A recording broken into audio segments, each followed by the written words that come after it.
I'm Miranda, 28, and let me tell you something about family surprises. They're not always the heartwarming reunion movies make them out to be. I pulled into the driveway of the house I'd bought my mother 5 years ago, expecting to find her tending her garden or maybe reading on the front porch.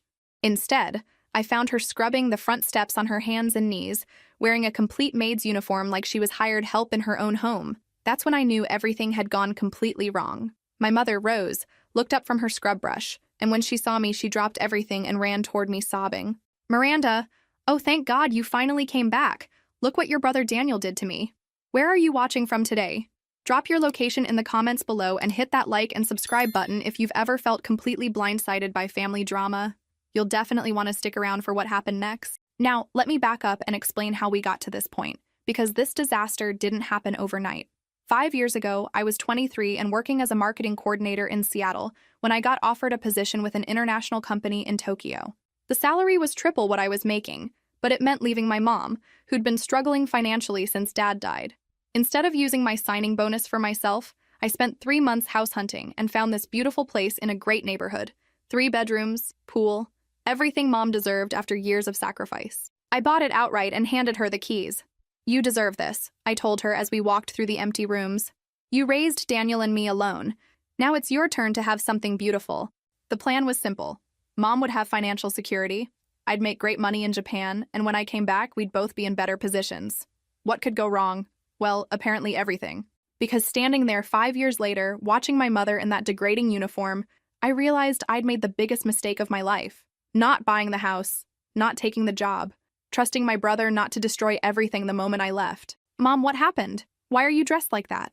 She wiped her eyes, leaving streaks through what I now realized was carefully applied makeup meant to hide exhaustion and defeat. "We need to sit down, honey. There's so much you don't know about what your brother has done." I helped her to the front steps, the same steps she'd been scrubbing like a servant, and prepared myself to hear exactly how badly I'd miscalculated my family's capacity for betrayal.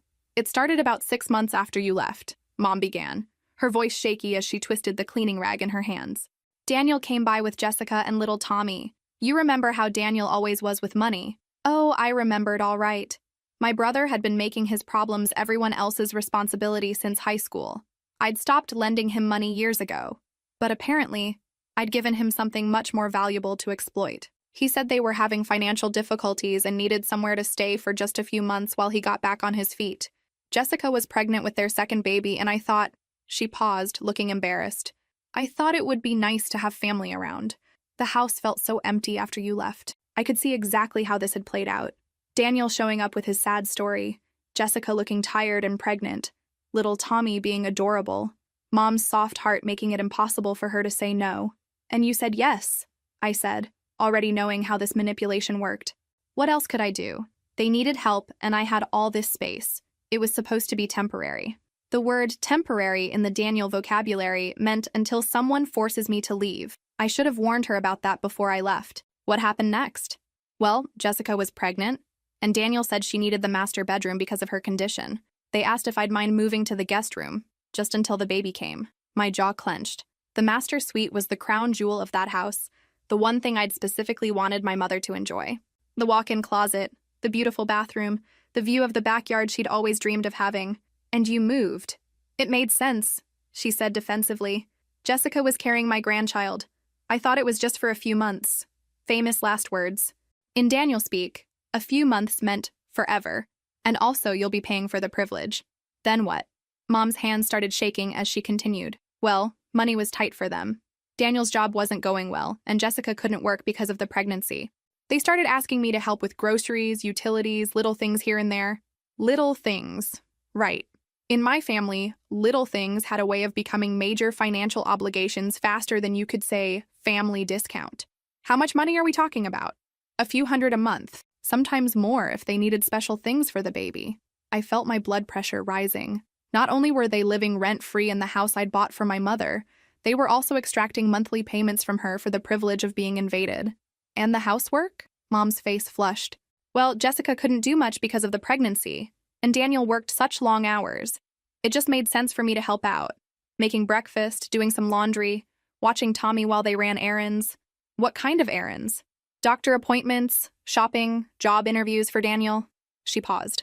though the job interviews seemed to happen a lot at restaurants and bars.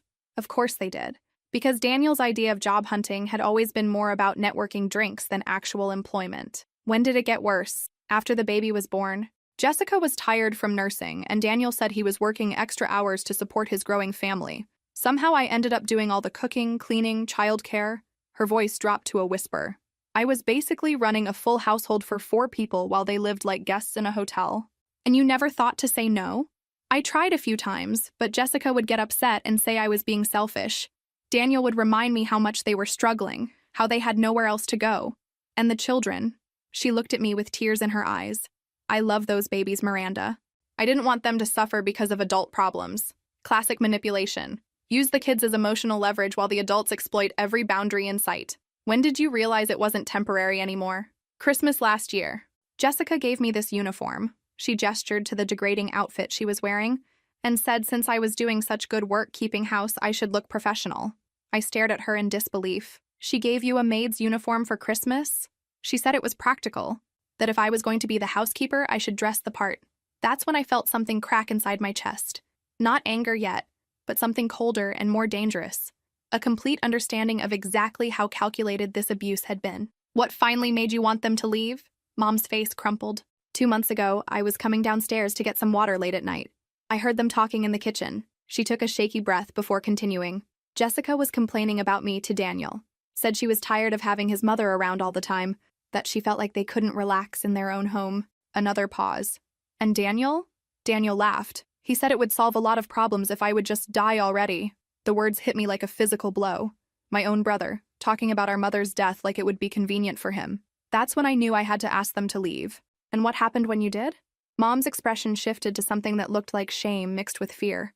That's when Daniel showed me the papers I'd signed. What papers? I asked, though I was already getting a sick feeling about where this was heading. About a year ago, Daniel said he was setting up some insurance policies and legal protections for me, you know, in case something happened while you were so far away. Mom pulled a crumpled folder from beside the front door. He said it was just standard paperwork, that he was taking care of family business. She handed me the folder with shaking hands. Inside were several documents that looked official enough at first glance, but something felt off about them immediately. I didn't read them carefully, she admitted. Daniel explained that it was just life insurance beneficiary stuff and some emergency authorizations. I trusted him. Trust. The family weapon that had been turned against her. I scanned the documents quickly, my marketing background helping me spot the inconsistencies. Wrong fonts, weird formatting, obviously copied legal language that didn't quite make sense. But the worst document was at the bottom. A property deed transfer, signing the house over from Rose Martinez to Daniel Martinez. The signature was clearly forged. Nothing like my mother's usual careful handwriting. Mom, when exactly did you sign these? Right after I told them they needed to find their own place. Daniel said we needed to talk about legal arrangements first. Her voice got smaller. He sat me down and said since I was getting older, it made sense to transfer ownership to someone who could handle the responsibilities. And you believed that? He made it sound so reasonable. Said property ownership was a big burden, that I'd be happier not having to worry about taxes and maintenance. She looked at me with eyes full of regret. He said if anything happened to me, you'd have to come all the way back from Japan to deal with selling the house. This way, everything would be handled. The manipulation was so systematic, it was almost impressive. Play on her love for me, her fear of being a burden, her trust in family. Package theft as a favor. What happened after you signed? Daniel's whole attitude changed. Suddenly, he was telling me that since the house belonged to him now, I could either pay rent or earn my keep. Her hands clenched into fists. The rent he quoted was more than my entire Social Security check. So you chose to earn your keep. What choice did I have? I couldn't afford to pay rent, and I had nowhere else to go. Daniel said I could stay if I took care of the household duties. Cooking, cleaning, childcare, laundry. She gestured to the uniform again. Jessica said if I was going to be the help, I needed to look the part. I felt that cold anger growing stronger. They hadn't just stolen her house. They'd systematically destroyed her dignity, her sense of self-worth, her belief that she deserved basic respect. Mom, why didn't you call me? Why didn't you tell me what was happening? And say what? That I'd been stupid enough to sign away the house you worked so hard to buy for me? That I'd let them turn me into a servant in my own home? Tears started flowing again. I was ashamed, Miranda. And I was scared. Scared of what? Scared of what Daniel might do if I caused trouble. He'd gotten so angry when I first asked them to leave, started yelling about how ungrateful I was, how he was sacrificing everything to take care of me. She wiped her eyes, and scared that if you came back and saw what a mess I'd made of everything, you'd be disappointed in me too. That's when I understood the full scope of the psychological damage. They hadn't just stolen her property, they'd convinced her that she deserved the abuse, that asking for help would be a burden, that standing up for herself would make her ungrateful. I stood up abruptly, pulling out my phone. "Miranda, what are you doing?" "Calling the police." "The police?" "But they're family." I looked at her. This woman who'd raised 2 children alone, who'd sacrificed everything for her family, who was now convinced that being treated like garbage was somehow her fault. "Mom, family doesn't forge documents to steal your home. Family doesn't force you to work as unpaid help. And family definitely doesn't joke about wanting you to die." I dialed 911, my hands surprisingly steady despite the rage building in my chest. "911, what's your emergency?" "I'd like to report elder fraud and theft. My brother forged documents to steal my mother's house and has been holding her in what amounts to forced labor." As I gave the dispatcher our address, I saw something flicker in Mom's eyes that I hadn't seen since I'd arrived. For the first time in 5 years, she looked hopeful. Daniel was about to learn that some people fight back. The police arrived within 20 minutes, followed closely by a detective who specialized in elder fraud cases. Detective Sarah Williams was a no-nonsense woman in her 40s, who took one look at the forged documents and immediately understood what we were dealing with. "Ma'am, how long has this been going on?" she asked Mom gently. "About 4 years, Mom answered, still seeming surprised that anyone was taking her seriously. Detective Williams examined the fake deed transfer, pointing out obvious problems with the formatting and notarization. This wouldn't fool a first-year law student. The notary seal is fake and the witness signatures are clearly in the same handwriting. "So what happens now?" I asked. "Well, first we need to establish legal ownership. Do you have the original deed and purchase documents?" I pulled out my phone and called my old bank in Seattle, explaining the situation to their fraud department.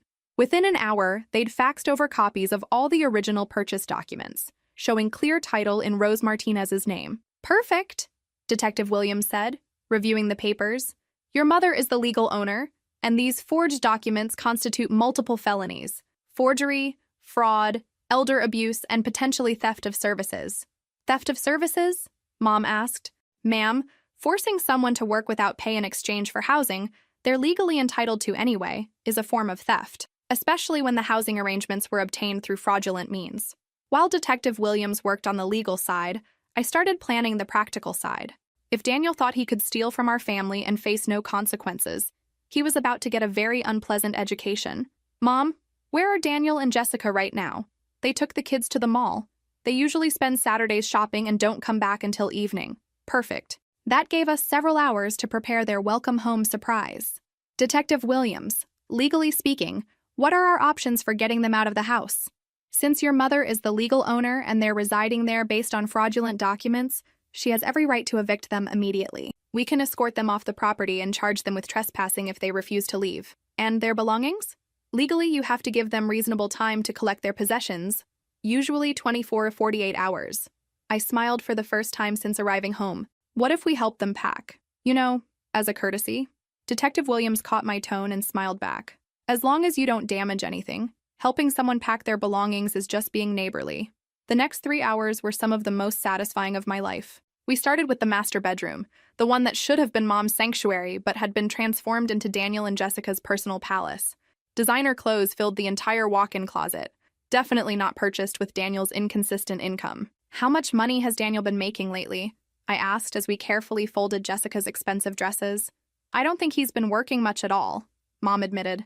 "Jessica mentioned something about him starting his own consulting business, but I've never seen any evidence of actual clients." So they'd been living completely free, using Mom as unpaid labor while spending money on luxury items. The entitlement was staggering. In what used to be the guest room, now converted to an elaborate nursery, we found thousands of dollars worth of premium baby items.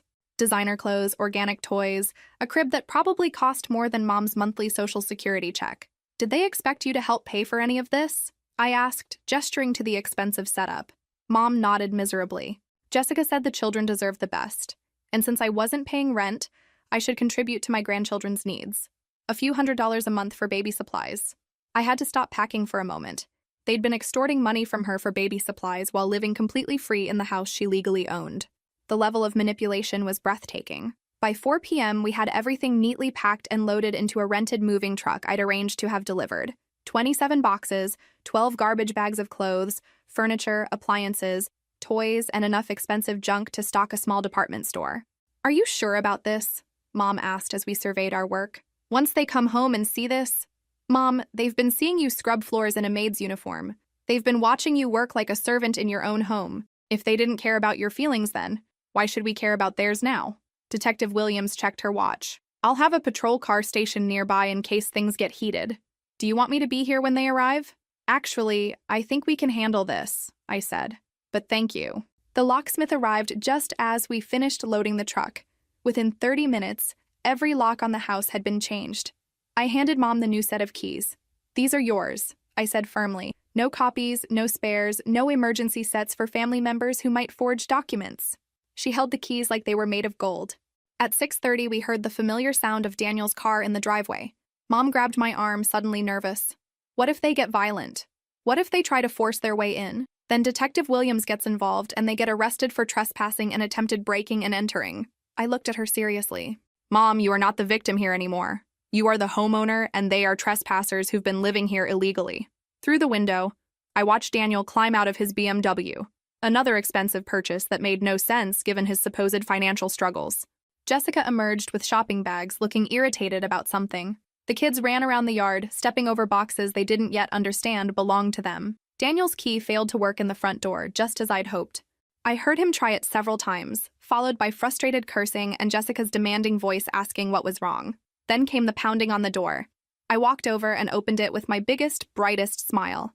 "Hi, Daniel. Welcome home." The expression on my brother's face was absolutely priceless. Shock, confusion, and then a desperate scramble to regain control of a situation that had just shifted completely out of his favor. "Miranda, what are you doing here? When did you get back?" He was trying to look past me into the house while simultaneously processing why his key hadn't worked. "Oh, I got back this morning," I said pleasantly.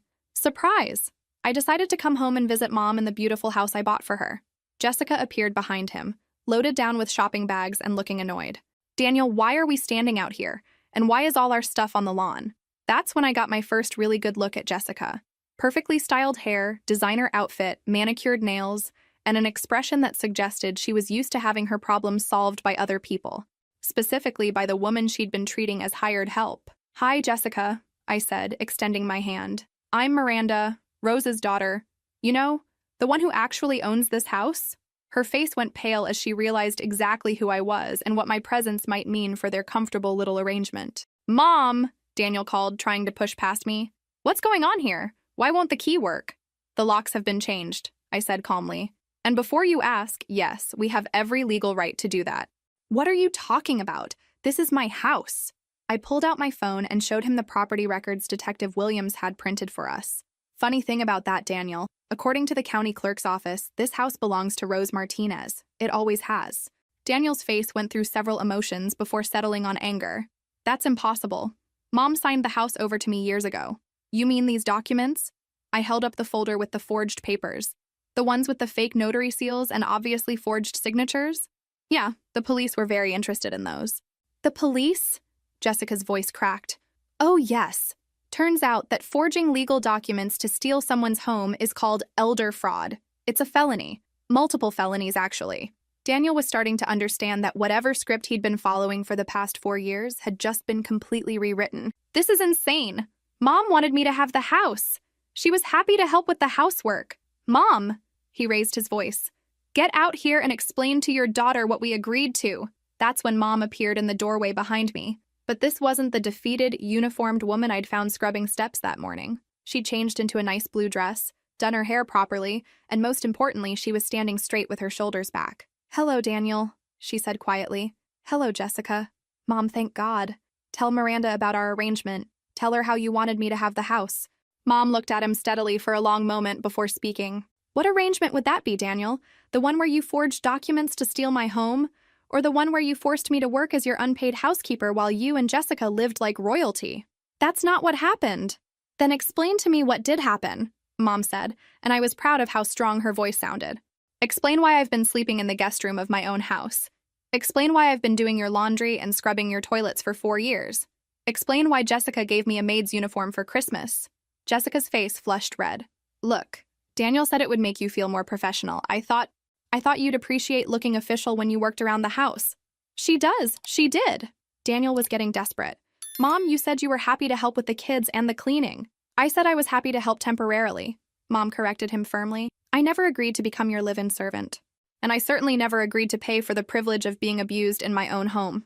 The children, who had been playing with toys scattered across the lawn, were starting to notice the tension. Little Tommy, now about 5 years old, tugged on Daniel's shirt. Daddy, why is our stuff outside? Are we moving again? Daniel's face crumpled as reality started sinking in. For a moment, I almost felt sorry for him. Almost. We need to talk about this inside, he said desperately. As a family. We are talking about it, I replied. And this conversation is pretty simple. You stole Mom's house through fraud. You forced her to work as unpaid labor, and now you're going to pack up your things and find somewhere else to live. You can't just kick us out. We have nowhere to go. You should have thought about that before you decided to commit elder fraud. Jessica was looking frantically between Daniel and me, finally understanding that whatever comfortable situation they'd been enjoying was over. Daniel, is this true? Did you really forge documents? He couldn't meet her eyes. Oh my God, Jessica breathed. Daniel, what have you done? I knew something felt wrong, but I convinced myself it was legitimate. I've been living in a stolen house and I let myself believe your mother wanted to work like this. It's not stolen, it's just complicated. No, it's not complicated, I said pleasantly. It's actually very simple. You committed multiple felonies and now you're facing the consequences. Detective Williams chose that moment to pull up in her patrol car. Daniel's face went completely white. You called the police on your own brother? I called the police on someone who stole from my mother, I corrected. The fact that he's my brother just makes it more disgusting. As Detective Williams approached, I felt something I hadn't experienced in years. Complete satisfaction with a family interaction. It was about time someone in this family faced real consequences for their choices. What happened next was exactly what should happen when someone steals from their own mother. Swift, decisive justice with no room for manipulation or guilt trips. Detective Williams reviewed the situation with Daniel and Jessica, while I watched my brother's carefully constructed house of lies collapse in real time. It was better than any revenge fantasy I could have imagined. Mr. Martinez, Detective Williams said professionally, you're under arrest for elder fraud, forgery, and theft of services. Theft of services? Daniel sputtered. Forcing your mother to work without pay in exchange for housing she was legally entitled to anyway constitutes theft of services under state law. Jessica was crying now, but not the manipulative tears she'd probably used to control situations in the past. These were genuine panic tears as she realized the scope of what Daniel had done. What about the children? She asked Detective Williams. We don't have anywhere to go. Ma'am, that's not a legal matter. That's a consequence of your housing arrangements being based on fraudulent documents. I looked at Mom, who was watching her grandchildren with obvious concern, despite everything their parents had put her through. Mom, what do you want to do about Tommy and the baby? She was quiet for a moment, and I could see the internal struggle. These kids hadn't chosen their parents' criminal behavior, but enabling Daniel and Jessica wasn't going to help anyone in the long run. The children can stay here tonight, she said firmly, while Daniel and Jessica figure out their housing situation. But that's all. One night. Jessica looked hopeful for a moment until Mom continued. And Daniel, since you'll be spending tonight in jail while the fraud charges are processed, Jessica will need to handle the children and find temporary housing on her own. Jail? Daniel's voice cracked. Elder fraud is a serious crime, Mr. Martinez, Detective Williams explained. You'll be held until your arraignment tomorrow morning. I watched my brother get handcuffed and put into the back of a police car, and honestly, it felt amazing. After years of watching him manipulate situations and avoid consequences, seeing him finally face real accountability was deeply satisfying. Jessica was left standing in our driveway with 2 confused children, 27 boxes of belongings, and the dawning realization that her comfortable life had been built on crimes against the woman who'd been raising her children for free. Rose, she said tentatively, I want you to know that I never understood what Daniel had done. I thought you'd given him the house. I thought you enjoyed helping with housework. Mom looked at her steadily. Jessica, you gave me a maid's uniform for Christmas. You watched me scrub floors while you got manicures. Did you really think I enjoyed that? Jessica's face flushed. I convinced myself it was practical. Daniel kept saying you'd feel more professional, that you took pride in keeping house perfectly. And I wanted to believe that was true because it made things easier for me. I'm 63, not 93. And even if I were 93, that wouldn't justify treating me like hired help. The moving truck driver, who'd been waiting patiently through the whole drama, approached us about loading the remaining items. "Ma'am, where do you want this stuff delivered?" Jessica looked panicked. "I don't know. We don't have anywhere to go." I pulled out my phone and found the number for a nearby storage facility. "You can have everything put in storage until you figure out your housing situation. I can't afford storage right now." "Then maybe you should have thought about that before living off stolen housing for 4 years," I said pleasantly. Because honestly, Jessica's financial problems were not my mother's responsibility, and they certainly weren't mine. Mom surprised me by pulling out her checkbook. "I'll pay for 1 month of storage," she told Jessica. "After that, you're on your own." Even after everything they'd done to her, Mom was still trying to help. It was exactly the kind of generosity that had gotten her into this mess in the first place, but it was also exactly who she was. "Thank you," Jessica whispered, finally understanding the magnitude of grace she was receiving. As the truck pulled away with their belongings, I helped Mom get the children settled inside. Tommy was confused about why Daddy wasn't coming home, and the baby was fussy from all the commotion. "Are we still going to live with Grandma Rose?" Tommy asked as Mom tucked him into the couch with his favorite blanket. "We'll see, sweetheart," Mom said gently. "Your mommy and Daddy need to find you a new house." After the children were asleep and Jessica had retreated to the guest room, Mom and I finally had a chance to talk alone. "How do you feel?" I asked. "Exhausted," she admitted. "But also lighter somehow. Like I've been holding my breath for 4 years and can finally exhale." We sat on the couch in the living room that was finally hers again, surrounded by silence that felt peaceful instead of oppressive. "Miranda? Yeah? Thank you. For believing me. For fighting for me. For coming home when I needed you. Mom, you don't need to thank me for doing what family should do. But you did what family should do. Daniel did what selfish people do." She was right. And for the first time in 5 years, justice had actually prevailed in our family. Tomorrow, we'd start figuring out what came next. Tonight, we'd just enjoy the peace of being in our own home without anyone exploiting our kindness. Have you ever experienced something like this with your own family? Drop your thoughts in the comments below, and don't forget to subscribe because this story is far from over. The next morning, I woke up in my childhood bedroom for the first time in almost 6 years. Mom had kept it exactly the same, which was both touching and slightly embarrassing considering the boy band posters still taped to the walls. But it felt incredible to be home. I found Mom in the kitchen making breakfast for the kids, humming quietly to herself. She was wearing jeans and a comfortable sweater, and for the first time since I'd arrived, she looked genuinely relaxed. "How did you sleep?" I asked, pouring coffee from the pot she'd made. "Better than I have in years," she said with a smile. "It's amazing how comfortable your own bed becomes when you're actually sleeping in it as the homeowner instead of as the live-in help." Jessica appeared in the doorway, looking like she'd been crying most of the night. "Rose, I called my sister in Phoenix. She says we can stay with her for a few weeks while I figure things out." "That's good," Mom replied neutrally. "The thing is, I don't have money for plane tickets for all of us. Daniel usually handles the finances, and with him," she trailed off, unable to finish the sentence. I looked at Mom, who was already reaching for her purse. Even after everything they'd done, her first instinct was still to help. "Mom, no," I said firmly. "Jessica, you can call Daniel's parents, your parents, friends, whoever. But Mom has already been generous enough." Jessica's face crumpled. "His parents aren't speaking to us. Mine don't have any money. I don't know what to do." That's when something occurred to me. "Jessica, what did you do for work before all this?" "I was a dental hygienist, but I haven't worked in almost 4 years. Dental hygienists are in high demand. You could probably find a job within a week if you actually looked."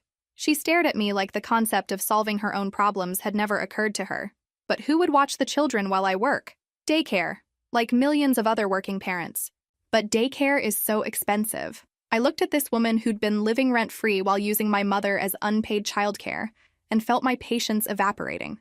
"Jessica, you've had 4 years of free housing and free childcare. If you didn't use that time to save money or maintain your professional skills, that's a choice you made. Not a problem Mom needs to solve." Jessica left to make phone calls about plane tickets, and Mom and I spent the morning playing with the kids and starting the process of reclaiming her house. The first thing we did was move her belongings back into the master bedroom where they belonged. Her clothes looked lost in the huge walk-in closet after years of being crammed into the tiny guest room space, but she'd grow into it again. "I forgot how beautiful this room is," she said, sitting on the bed and looking around at the space she'd been exiled from for 4 years. "It's your room, Mom. It was always supposed to be your room." We spent the afternoon going through the house, deciding what changes to make now that it was truly hers again. The living room furniture Daniel and Jessica had brought would need to be replaced, since it had gone to storage with the rest of their belongings. The kitchen could use updating. The backyard was ready for the garden she'd always wanted, but never had time to plant. "You know what I want to do first?" she said as we stood in the backyard, looking at the empty space. "What?" "Plant tomatoes. I've always wanted to grow my own tomatoes." It seemed like such a simple thing, but I could see how much it meant to her. For 4 years, she hadn't been allowed to want anything for herself. Now she was remembering what it felt like to have preferences, to make plans, to imagine a future. Jessica found us in the backyard later that afternoon. "I got plane tickets for tomorrow morning. My sister wired me money." "That's good," Mom said. "I'm glad you have family to help you."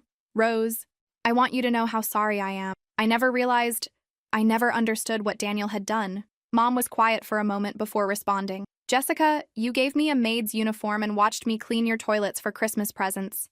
Even if you didn't know about the forged documents, you knew I was being treated poorly." Jessica nodded, tears starting again. "You're right. I should have questioned it. I should have treated you better. The children can visit," Mom added, "but that will depend on how you and Daniel handle yourselves going forward. If there's any more drama, any more attempts to manipulate or take advantage, those visits will stop." "I understand." That evening, Daniel was released on bail pending trial. He came to collect Jessica and the kids, and the conversation was mercifully brief. "This isn't over, Miranda," he said as he loaded suitcases into his car. "You can't just destroy our family like this." "I didn't destroy anything," I replied calmly. "I just stopped enabling your theft and abuse." "Mom needed help. I was helping her. By stealing her house and forcing her to work as your servant? She was lonely. She wanted us around." I looked at Mom, who was holding her granddaughter one last time before they left. "Mom, were you lonely?" "Yes," she said simply. "But I was lonelier living in a house full of people who treated me like I didn't matter than I ever was living alone." That seemed to hit Daniel harder than anything else. For just a moment, his mask slipped, and I saw something that might have been shame, but it didn't last long. "You'll regret this," he said as he got into his car. "When you realize what you've done to your own family, you'll regret it." "Maybe," I said, "but I doubt it." After they left, Mom and I sat on the back porch, watching the sunset paint the sky in shades of orange and pink. "Are you okay?" I asked. I'm sad about the children," she admitted. "But I'm not sad about standing up for myself. For the first time in 4 years, I feel like I'm living in my own home instead of just existing in someone else's space." "What do you want to do now?" "Live," she said simply. "I want to plant that garden. I want to paint again. I used to love watercolors. I want to take that pottery class at the community center I've been thinking about for years." "What's stopping you?" "Nothing," she said with a smile. "For the first time in years, absolutely nothing is stopping me." 2 weeks later, our house looked like it belonged to Mom again. We'd retrieved her furniture from storage, bought new pieces to replace what Daniel and Jessica had taken, and most importantly, filled the space with things that made her happy. The guest room had been converted into an art studio with good lighting, storage for supplies, and a comfortable chair by the window, where she could work on watercolors while looking out at the garden she was finally free to design. "Miranda, come see this," she called from the backyard one afternoon. I found her in the garden, wearing old jeans and a wide-brimmed hat, her hands dirty from planting. She'd spent the morning at the nursery and had come home with enough plants to transform the entire space. "Look," she said proudly, gesturing to a section where she'd planted tomatoes, herbs, and some kind of flowering bush. "This is going to be beautiful in a few months." "It's already beautiful," I said, and I meant it. Not just the garden, but seeing her engaged in something that brought her genuine joy. "I forgot how much I missed this," she said, pulling off her gardening gloves. "Having dirt under my fingernails, planning where things should go, watching something grow." We'd also enrolled her in that pottery class she'd mentioned, and twice a week she'd come home covered in clay, excited to show me whatever wonky bowl or lopsided vase she'd created. "I'm terrible at it," she'd laugh, "but it's so satisfying to make something with my hands." The watercolors were coming along beautifully too. She'd started with simple flower studies but had gradually become more ambitious. Her latest project was a series of paintings showing our backyard in different seasons, imagining how the garden would look as it grew. But the biggest change wasn't in the house or the garden. It was in Mom herself. "You know what I realized?" she said one evening as we sat on the back porch admiring her work. "What's that?" "For 4 years, I forgot that I was allowed to want things. Daniel and Jessica had me so focused on what they needed, what the kids needed, what would make them happy, that I stopped thinking about what might make me happy. And now? Now I'm remembering, like, I think I want to travel. Nothing fancy, but maybe drive up the coast, visit some of those little artisan towns I always meant to see." "That sounds perfect. And I've been thinking about getting a dog, a little rescue that needs a good home." I smiled. I think that's a great idea. Daniel would have said it was too much work, too much responsibility. Jessica would have worried about pet hair and allergies. But Daniel and Jessica don't live here anymore. No, they don't. We sat in comfortable silence, watching the first stars appear in the darkening sky. The legal situation was progressing exactly as it should. Daniel's lawyer had tried to negotiate a plea deal, but the prosecutor wasn't interested in going easy on elder fraud. The case was solid, the evidence was overwhelming, and Daniel was looking at serious jail time. Any word from Jessica? I asked. She sends pictures of the kids sometimes, Mom said. They're staying with her sister in Phoenix. She got a job at a dental clinic there. That's good. She needed to remember how to support herself. The pictures show the children are doing well.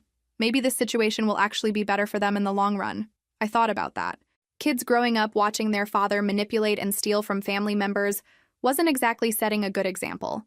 Learning that actions have consequences might actually be the best lesson they could get from this mess. Mom, can I ask you something? Of course. Do you miss them? I mean, apart from the kids, do you miss having Daniel and Jessica around? She thought about it seriously before answering. I miss the idea of them. I miss what I thought we were, a family helping each other through difficult times. But I don't miss being taken advantage of.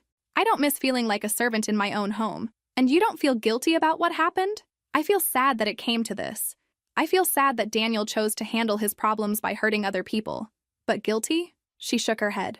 No, I'm done feeling guilty for refusing to be abused. That night, I called my old boss in Tokyo to give my formal notice. It was a difficult conversation. The job had been incredible, and I'd learned so much, but my mind was made up. You're doing the right thing, he said. Family comes first. But if you ever want to come back, you'll always have a place here. For the first time in my adult life, I felt like I was exactly where I was supposed to be. The next morning, Mom and I were having coffee when she brought up something she'd been thinking about. Miranda, what are your plans? I mean, long term. Are you planning to stay here permanently? I'd been wondering when this conversation would come. I've been thinking about starting my own consulting business, international marketing, helping American companies expand into Asian markets. With video conferencing and everything, I could do it from anywhere. Even from here? Even from here. If you don't mind having a roommate while I get established. Her face lit up. I'd love that. This house is too big for just me anyway, and after 4 years of having it filled with people who made me feel unwelcome, it would be wonderful to share it with someone who actually wants to be here. There's just one condition. What's that? I pay rent, market rate, plus half the utilities. Miranda, you don't need to pay me rent. You bought this house. I bought it for you, Mom, which means you're the landlord and I'm the tenant, and tenants pay rent. She laughed. When you put it like that, how can I argue? That afternoon, I officially launched my consulting business from the desk in Mom's old guest room, now converted to my temporary office. My first client was a Seattle-based coffee company looking to expand into the Japanese market. It felt amazing to be working for myself, building something new, while also being close to the family member who actually deserved my time and attention. Miranda, Mom called from the kitchen. Yeah? I'm proud of us. For what? For not letting Daniel win. For refusing to accept that being treated badly is just something women in this family have to tolerate. I looked at this incredible woman who'd raised 2 children alone, survived 4 years of psychological abuse, and found the strength to fight back when it mattered most. I'm proud of us too, Mom. 3 months after Daniel's dramatic exit, our new life had settled into a rhythm that felt both peaceful and productive. Mom's garden was flourishing, my consulting business was growing, and for the first time in years, we were both genuinely happy. Then Daniel called. I was in my home office reviewing contracts when I heard Mom's voice from the kitchen, sharp with tension. No, Daniel, that's not going to work. What do you mean, contest the ownership? On what grounds? I grabbed my phone and texted our lawyer immediately. David Chen had been handling Daniel's criminal case and keeping us updated on his various legal maneuvers. Daniel, listen to me carefully, I heard Mom continue, and I was proud of how strong her voice sounded. The property records are clear. Your fake documents have been turned over to the prosecutor's office. If you want to continue down this path, I'm ready to press additional charges. There was a long pause while she listened to whatever nonsense Daniel was spouting now.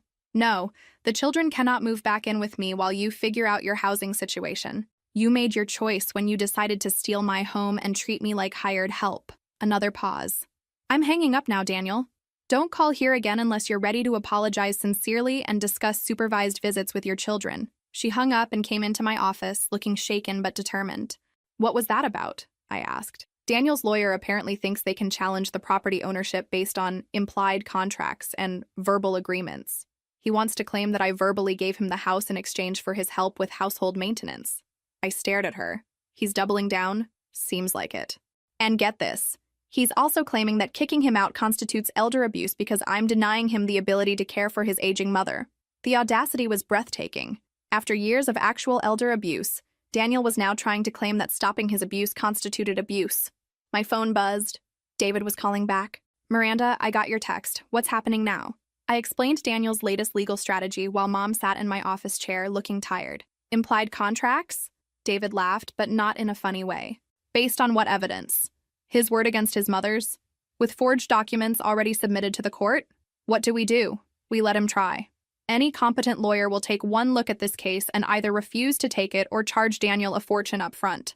The evidence is overwhelmingly against him. And if he does find someone desperate enough to represent him, then we countersue for harassment, emotional distress, and legal fees. We'll make it so expensive for him to pursue this that he'll wish he'd just accepted the criminal charges quietly." After I hung up, I looked at Mom. She was staring out the window at her garden, where her tomatoes were starting to ripen. "Are you okay?" "I'm angry," she said simply. "For 4 years, I tried to keep the peace.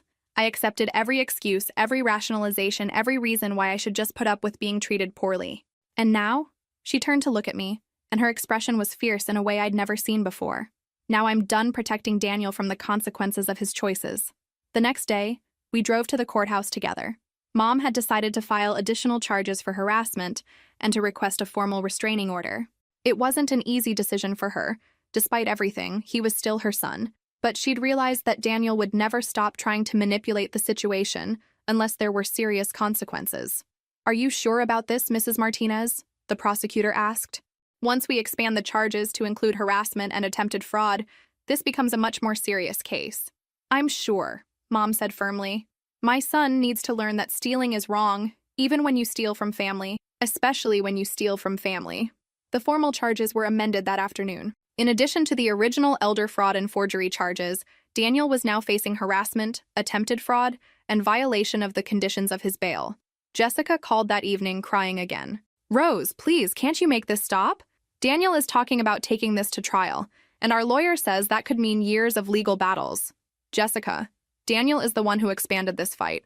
All he had to do was accept responsibility for what he did and complete his community service quietly. But a trial will cost so much money. We're already struggling to pay for our lawyer. Then maybe Daniel should have thought about that before he decided to forge more legal documents and file frivolous lawsuits. He's just desperate, Rose. He feels like he's lost everything." Mom was quiet for a long moment before responding. "Jessica, Daniel lost his family's trust when he chose to steal from me rather than ask for help honestly. He lost his home when he chose fraud over hard work, and he's losing his freedom because he can't accept responsibility for his choices. But what about the children? They miss their grandmother. The children are welcome to visit once this legal situation is resolved and Daniel stops trying to manipulate and harass me. Until then, they'll have to learn that family relationships have boundaries." After Jessica hung up, Mom and I sat on the back porch again, surrounded by the garden she'd created in the space she was finally free to call her own. "Do you ever regret it?" I asked, standing up to him, pressing charges, all of it. "No," she said without hesitation. "I regret that it was necessary. I regret that Daniel chose manipulation over honesty. But I don't regret learning that I'm worth fighting for." That night, I lay awake thinking about family dynamics and the difference between love and enabling. For years, Mom had convinced herself that tolerating abuse was the loving thing to do, that keeping peace was more important than demanding respect. But real love, the kind that actually helps people grow and become better, sometimes requires setting boundaries. Sometimes it means letting people face the consequences of their choices instead of constantly rescuing them from their own bad decisions. Daniel was about to learn that lesson the hard way. 6 months after our confrontation with Daniel, I was sitting in my home office when David called with news about the criminal case. "He's pleading guilty to all charges," David said without preamble. His lawyer finally convinced him that going to trial would result in significantly more jail time. "What's the plea deal?" 2 years probation, restitution for all the money your mother spent on storage and expenses during the fraud period, 200 hours of community service, and a permanent restraining order. He also has to pay court costs and legal fees. How much restitution are we talking about? About $15,000.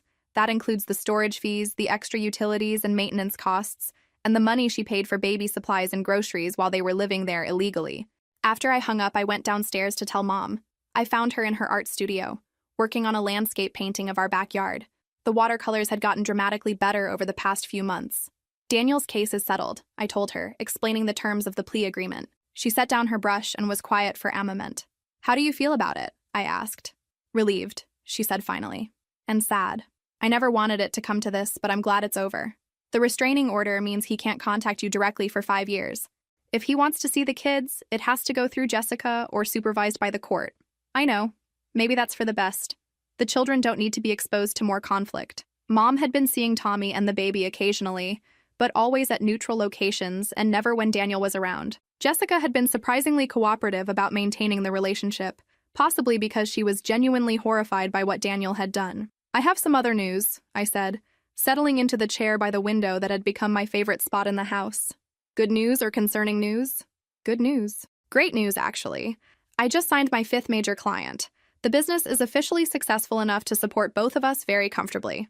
Mom smiled broadly. Miranda, that's wonderful. I'm so proud of you for taking that leap. Which brings me to my next announcement.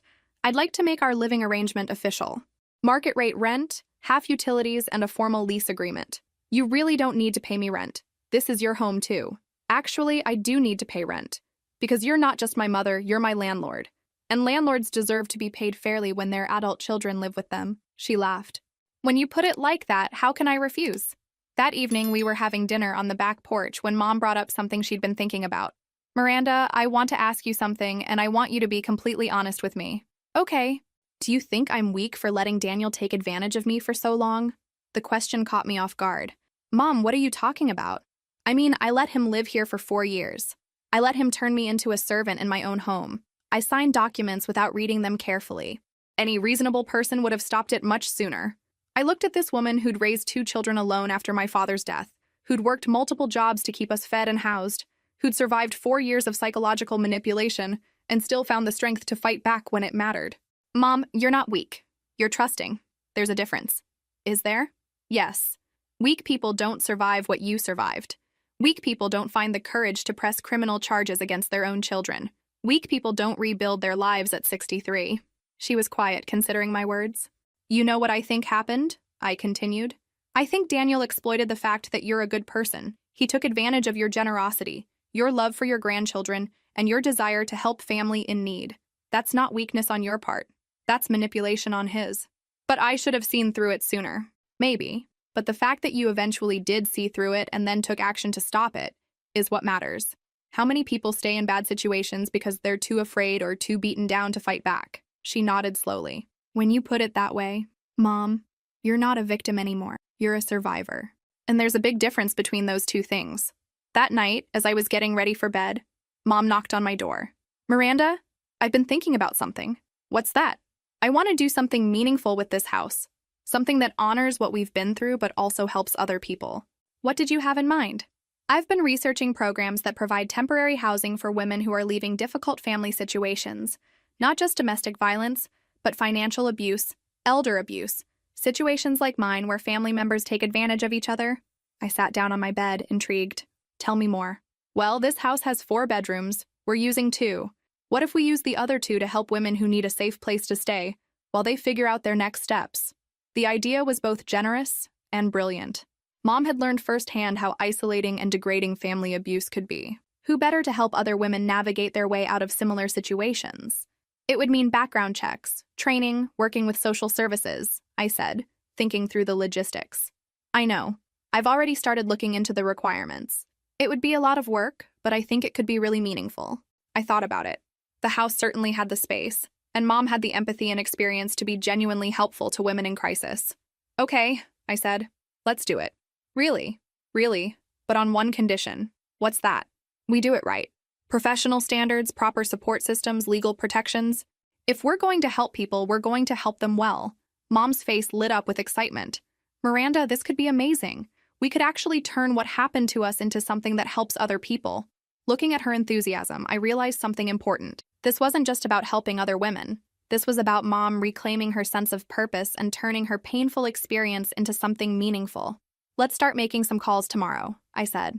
I know some people in the nonprofit world who might be able to help us get started. For the first time since I'd come home, I felt like we weren't just recovering from what Daniel had done to us. We were building something better than what we'd had before. 1 year later, Rose House officially opened as a transitional housing program for women leaving financially abusive family situations. Mom had gotten certified as a peer counselor, and we'd partnered with 3 local nonprofits to provide comprehensive support services. Our first resident was a woman named Sandra, whose adult son had been stealing her disability checks and forcing her to care for his children while he spent her money on drugs. Watching Mom work with Sandra, seeing her slowly regain confidence and independence, was like watching my mother's own healing process reflected and amplified. "You know what the best part is?" Mom said one evening, as we sat in the garden that was now blooming beyond anything she'd originally imagined. "What's that?" "I spent 4 years being made to feel small and powerless. Now I get to help other women remember how strong they really are." The transformation in Mom had been remarkable. The scared, defeated woman I'd found scrubbing steps in a maid's uniform had evolved into a confident advocate for women's rights. She spoke at community center workshops, consulted with social workers on elder abuse cases, and had become something of a local expert on financial exploitation within families. "Miranda, phone for you," she called from the kitchen one afternoon. "It's someone from the newspaper." The local paper wanted to do a feature story on Rose House and our success helping women transition out of abusive family situations. In just 1 year, we'd helped 12 women find safe housing, employment, and independence. "We don't want to be famous," I told the reporter. "We just want to help people." "But your story is inspiring," she insisted. "A mother and daughter turning their own trauma into a program that helps other families heal." After some discussion, Mom and I agreed to the interview, but with conditions. No last names, no photos of current residents, and a focus on the program's success rather than the sensational aspects of Daniel's crimes. The article ran 2 weeks later with the headline, "Local Women Turn Family Crisis into Community Solution." But it was tasteful, informative, and generated enough interest that we had a waiting list of women seeking help. It also unfortunately attracted Daniel's attention. He called Mom's number, forgetting about the restraining order in his apparent fury over seeing our success in print. "Mom, this is ridiculous." His voice came through the answering machine. "You're making me look like some kind of criminal in the newspaper. All I did was try to help you manage the house, and now you're telling everyone I'm an abuser?" I looked at Mom, who was listening to the message with a mixture of sadness and determination. "Should we call the police?" I asked. "Yes," she said firmly. "He knows he's not supposed to contact me. If he wants to be angry about how his choices are being perceived, he can discuss that with his probation officer." The police responded quickly, and Daniel was arrested for violating his restraining order. This time, there was no bail, and he spent 2 weeks in jail before his probation hearing. "You know what?" Mom said after we got the call that he'd been taken into custody. "I don't feel sorry for him anymore." "No? He had every opportunity to accept responsibility for what he did, complete his community service quietly, and rebuild his relationship with his family through honest effort. Instead, he's still trying to make himself the victim." She was right. Daniel had chosen to see our success as an attack on him rather than recognizing it as healing from the damage he'd caused. Jessica, meanwhile, had been thriving in Phoenix. She'd been promoted to office manager at her dental clinic, found a nice apartment, and was raising the children as a single mother while Daniel dealt with his legal issues. "The kids ask about their father sometimes," she told Mom during one of their monthly phone calls. "I tell them he's working on becoming a better person, but that it's taking longer than expected." "That's probably the most honest way to explain it," Mom replied. The children visited us twice that year, always with Jessica, never mentioning Daniel. They seemed happy, well-adjusted, and much calmer than they'd been during the chaos of living in a stolen house with criminally irresponsible parents. "Grandma Rose, your house is so pretty now," Tommy said during their summer visit, running around the garden and admiring the flowers. "Thank you, sweetheart. I worked very hard to make it beautiful. Are you happy here?" Mom looked around at the life we'd built. The thriving garden, the house full of women learning to rebuild their lives, my successful business operating from the upstairs office, and the peaceful satisfaction of being in our own home without anyone exploiting our kindness. "Yes," she said simply. "I'm very happy here." That evening, after Jessica and the kids had gone back to their hotel, Mom and I sat on the back porch watching the sunset paint the sky in shades of orange and pink. "Miranda? Yeah? Do you ever wonder what would have happened if you hadn't come home when you did?" I thought about it seriously. "I think you would have figured it out eventually. Maybe it would have taken longer. Maybe it would have been harder, but you're stronger than you realized back then." "I'm not sure about that." "I am. Mom, You survived 4 years of psychological manipulation and still had enough fight left in you to press criminal charges against your own son.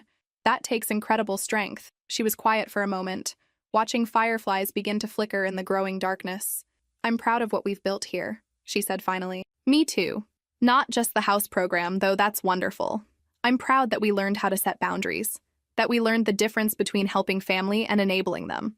I looked at this remarkable woman who'd gone from victim to survivor to advocate and felt an overwhelming sense of gratitude for the family I'd chosen to prioritize. I'm proud of us too, Mom. 2 years after Daniel's arrest, I was working in my office when Mom knocked on the door with a letter in her hand. This came today, she said, holding up an envelope addressed in handwriting I recognized as my brother's. Do you want me to read it first? I asked. No, I think I can handle whatever he has to say. She opened it carefully and read silently for several minutes, her expression shifting from caution to sadness to something that might have been relief. What does it say? I asked when she finished. It's an apology. A real one this time. He says prison gave him time to think about what he'd done, and he finally understands how much he hurt me. Daniel had served 8 months in jail after violating his restraining order multiple times and failing to complete his community service. The judge had finally run out of patience with his excuses and manipulation attempts. Do you believe him? Mom was quiet for a moment. I think he's sorry about the consequences he faced. Whether he's truly sorry about what he did to me, I don't know. What else does he say? He wants to know if we can have a supervised visit when he gets out next month. Just him. No demands about the house or money or anything else. He says he wants to try to earn back some small part of our relationship. How do you feel about that? Tired, she admitted. I'm tired of being angry with him, but I'm also not ready to forget what he's capable of when he wants something. We talked about it over the next few weeks and finally decided on a trial meeting at the community center where Mom taught her financial literacy classes for abuse survivors. Neutral ground, public space, and limited time. Daniel looked older when he walked in, thinner and more subdued than I'd ever seen him. Prison had clearly been difficult for him, which felt like appropriate consequences for someone who'd made other people's lives difficult for so long. Mom, he said quietly, thank you for agreeing to see me. Hello, Daniel. The conversation was awkward and stilted, but it was also honest in a way that family conversations never had been before. Daniel didn't try to minimize what he'd done or make excuses for his behavior. He acknowledged that he'd stolen from our mother, that he'd treated her terribly, and that he'd earned every consequence he'd faced. I don't expect you to forgive me, he said. I just wanted you to know that I finally understand what I did wrong. What did you do wrong? Mom asked directly. I took advantage of your kindness. I stole your home and your dignity. I treated you like you owed me something when actually, you didn't owe me anything. It wasn't a perfect apology, but it was more accountability than he'd ever shown before. What do you want from me now? Mom asked. Nothing, he said. And for the first time in his adult life, I actually believed him. I just wanted you to know that I'm sorry, and that I'm trying to become someone better than who I was. The visit lasted an hour. No demands, no manipulation, no requests for money or housing or anything else. Just a conversation between a mother and son who were trying to figure out if there was any relationship worth salvaging from the wreckage of what had come before. After he left, Mom and I walked through the community center garden, a smaller version of the one she'd created at home. How do you feel? I asked. Sad, mostly. Sad about all the time we wasted, all the pain we could have avoided if he'd just learned to ask for help honestly instead of taking what he wanted. Do you think he's changed? I think prison scared him. Whether that fear will translate into lasting change, she shrugged. That's not really my responsibility anymore. That evening, we got a call from Sandra, our first Rose House resident, who was calling to tell us she'd just gotten promoted to assistant manager at her job and had saved enough money to put a down payment on a small house. I never could have done this without you, she told Mom. You showed me that I was worth fighting for. After we hung up, Mom and I sat in our usual spot on the back porch, surrounded by the garden that had grown more beautiful each year. You know what I've learned? Mom said as we watched the sunset. What's that? For 65 years, I thought being a good woman meant making everyone else comfortable, even when it made me miserable. Turns out being a good woman means knowing your worth and refusing to let anyone convince you you're worth less than you are. I looked around at the life we'd built together. The house was full but peaceful, productive but calm. Mom's artwork hung on the walls alongside paintings from some of our residents. The garden bloomed with vegetables and flowers that fed everyone who lived here. Most importantly, it was a place where women learned that they deserved respect, safety, and the chance to build lives on their own terms. Miranda? Yeah? I'm glad you came home. I'm glad I did too. As the sun disappeared behind the trees, painting the sky in brilliant shades of gold and purple, I realized something important. We'd started this journey trying to get back what was stolen from us. Instead, we'd discovered something much more valuable: the knowledge that we were worth protecting, worth fighting for, and worth the effort it takes to build a life based on respect rather than obligation. Daniel could keep his apologies and his attempts at redemption. We'd already found something better: the peace that comes from knowing exactly what we would and wouldn't tolerate, and the strength to enforce those boundaries without apology. Sometimes the best revenge isn't getting even with people who hurt you. Sometimes it's building something so beautiful and meaningful from the wreckage they left behind that their damage becomes irrelevant. Mom? Yes? Want to go start planning next year's garden? I thought you'd never ask. If this story resonated with you, make sure to like and subscribe for more stories about family, justice, and finding the strength to stand up for what's right. Because sometimes the most important victory isn't defeating the people who hurt you. It's refusing to let their choices define the rest of your life.